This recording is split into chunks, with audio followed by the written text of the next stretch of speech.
क्या आदिवासी का हालत जानवरों से भी बदतर है कि केंद्र सरकार हमारे लिए संरक्षण नहीं दे सकती? वन आयोग को झारखंड की धरती में घुसने नहीं देंगे और अगर गलती से घुस गए तो उसको वापस जाने नहीं देंगे। ये स्पष्ट संदेश है आदिवासी समाज के द्वारा। संख्या के आधार पे किसी भी तरीके से हम यहाँ पर परिसीमन होने नहीं देंगे और यदि परिसीमन होता है बिना आदिवासी को साधे हुए आप यहाँ कोई भी सरकार नहीं बना सकते हैं।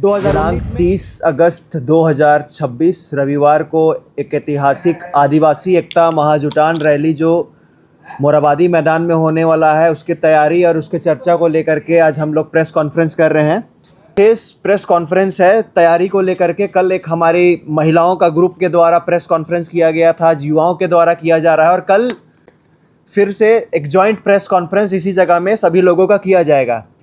देखिए, पिछला 3 महीना से लगातार हम लोग आदिवासी एकता महाजुटान रैली को लेकर के पूरे राज्य के 24 जिला में हम लोग भ्रमण कर रहे हैं और जो प्रस्तावित परिसीमन है जिसको लेकर के आदिवासी समाज के बीच में आशंका है कि आदिवासी का सीट घटने वाला है, उसको लेकर के पूरे जोरदार तरीके से 24 जिले से आदिवासी गोलबंद होकर के 30 अगस्त 2026 को 11 बजे मोरहाबादी मैदान में जमा हो रहे हैं लाखों की संख्या में। और आपको बताना चाहते हैं कि उस रैली के माध्यम से हम केंद्र सरकार को एकदम स्पष्ट चेतावनी देना चाहते हैं कि जनसंख्या के आधार पे किसी भी तरीके से हम यहाँ पर परिसीमन होने नहीं देंगे और यदि परिसीमन होता है तो इसका पुरजोर विरोध होगा। दूसरी बात, जो आदिवासी का सीट घटने का पिछले बार षड्यंत्र रचा गया था, 28 आदिवासी सीट घटा करके उसको 22 किया गया था और 5 जो लोकसभा सांसद का सीट है उसको घटा करके 4 किया गया था। पिछले बार हम लोगों ने आंदोलन करके रोक दिया था। इस बार भी हम लोग का आंदोलन एक महारैली के माध्यम से 30 तारीख से शुरू हो रहा है, जिसको लेकर के अभी हम लोग केंद्रीय सरना समिति के अध्यक्ष श्री अजय तिर्की की अगुवाई में अभी माननीय मुख्यमंत्री जी को हम लोग रैली में शामिल होने का न्योता देने के लिए गए थे।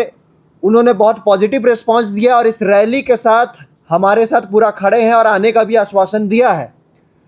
तो लाखों की संख्या में लोग आएंगे और जिस तरीके से आप देखेंगे पिछले बार सीट घटा था, हम परिसीमन का विरोध में नहीं है, लेकिन परिसीमन के आड़ में जो सीट घटाने का षड्यंत्र चल रहा है हम उसका विरोध कर रहे हैं।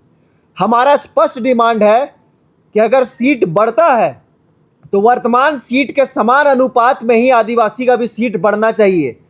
अगर ये नहीं हुआ तो पूरे राज्य में जोरदार इसका आंदोलन होगा। पिछले बार जैसे परिसीमन आयोग को रांची एयरपोर्ट से दिल्ली वापस जाना पड़ा था, यहाँ वापस हम कदम भी रखने नहीं दिए थे बाहर एयरपोर्ट से, उसी प्रकार अगर केंद्र सरकार हमारा शर्त को नहीं मानता है और उस आधार पर परिसीमन नहीं करता है तो इस बार हम परिसीमन आयोग को झारखंड की धरती में घुसने नहीं देंगे और अगर गलती से घुस गए तो उसको वापस जाने नहीं देंगे। ये स्पष्ट संदेश है आदिवासी समाज के द्वारा, क्योंकि ये हमारा अस्तित्व की बात है।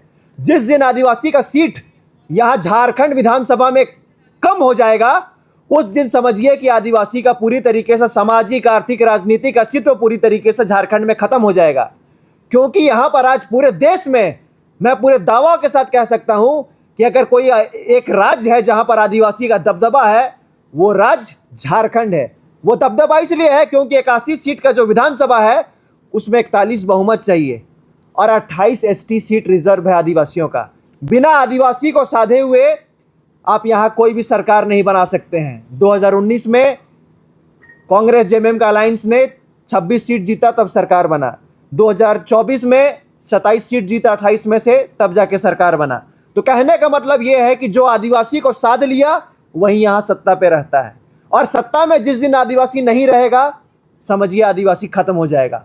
आदिवासी तो बंगाल में भी है, उड़ीसा में भी है, छत्तीसगढ़ में भी है, लेकिन क्या कभी आदिवासी के बारे में वहाँ चर्चा होते हुए देखे हैं आप? मध्य प्रदेश में भी आदिवासी है, क्या मध्य प्रदेश में कभी आदिवासी के बारे में कोई विशेष नियम बनता हो या विशेष चर्चा होता है? नहीं होता है।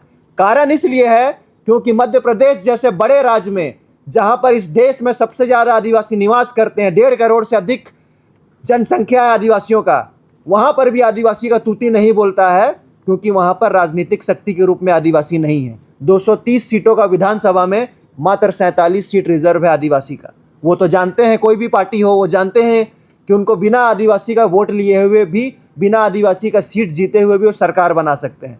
तो इसलिए वहाँ पर आदिवासी का हालत इस प्रकार से है। और वही हालात अब केंद्र में जो सरकार है वो करने जा रही है, क्योंकि ये देख रही है कि पिछले 2019 से लेकर अभी तक सत्ता यहाँ हथियाने में सक्षम नहीं है। तो परिसीमन के नाम पे इस तरीके से वो सीट घटा दे और इस तरीके से सीट को वो बंटवारा करेंगे, रीएलोकेट करेंगे, जिससे कि वो वही जीत पाएंगे, जैसा आसाम में उन्होंने करके दिखाया। तो हम इसका पुरजोर विरोध करते हैं। और जब 5वीं अनुसूचित क्षेत्र में जनसंख्या 5वीं अनुसूचित क्षेत्र का निर्धारण करने का जब आधार ही नहीं है, तो परिसीमन जनसंख्या के आधार पर क्यों हो रहा है 5वीं अनुसूचित क्षेत्र में? यहां पर हम आदिवासी लोग माइंस एंड मिनरल्स के नाम पे बड़ा बड़ा इंडस्ट्रीज, बड़ा बड़ा पावर प्लांट, बड़ा बड़ा डैम्स में आदिवासियों ने अपना ज़मीन दिया है, विस्थापित हुए हैं, हमारा जनसंख्या कम हुआ है। लाखों की संख्या में हजारों लोग पलायन करते हैं यहाँ से लेकर के केरला तक, दिल्ली तक और गुजरात तक। उस आधार पे हमारा जनसंख्या नंबर में हम घटते जा रहे हैं। वही बाहर से आबादी बाढ़ की तरह बढ़ते आ रही है। यही नहीं, इसके बाद अगर आप देखेंगे कि यहाँ पर हम दो हमारे दो जो जनसंख्या नियंत्रण कार्यक्रम था, उसका भी अनुपालन आदिवासी समाज बहुत अच्छा तरीके से किया है, जिसके वजह से हमारा जनसंख्या नियंत्रित रूप से बढ़ा है। लेकिन अन्य समाज एक बाढ़ की तरह आए हैं। मैं उदाहरण देता हूं, 2001 में आदिवासी का जनसंख्या 70 लाख था, 2011 में ये बढ़ करके 86 लाख हुआ। लेकिन जब वही आप परसेंटेज में देखेंगे, 2001 में हम 26.3% थे, 2011 में हम 26.2 हो गए हैं। हम 16 लाख मेरा जनसंख्या बढ़ा, लेकिन फिर भी हमारा 0.1% हमारा घटा। ये इसलिए घटा क्योंकि अगर हम 10 साल में 16 लाख बढ़े तो दूसरा समुदाय जो है वो 50 लाख या 60 लाख 10 साल में बढ़े, जिसके वजह से हमारा इन टोटलिटी, इन प्रोपोर्शन हमारा जनसंख्या घटते जा रहा है। तो ये सब आज आप देखेंगे, जंगल में भी अगर बाघ और भालू का जनसंख्या कम हो जाता है तो उनको संरक्षण के लिए कार्यक्रम चलाया जाता है। तो क्या आदिवासी का हालत जानवरों से भी बदतर है कि केंद्र सरकार हमारे लिए संरक्षण नहीं दे सकती है? तो हमारा इसी डिमांड को लेकर के है, और हमारा स्पष्ट मांग है कि अगर सीट बढ़ता है तो वर्तमान सीट का समान अनुपात में ही ST SC का सीट बढ़ना चाहिए।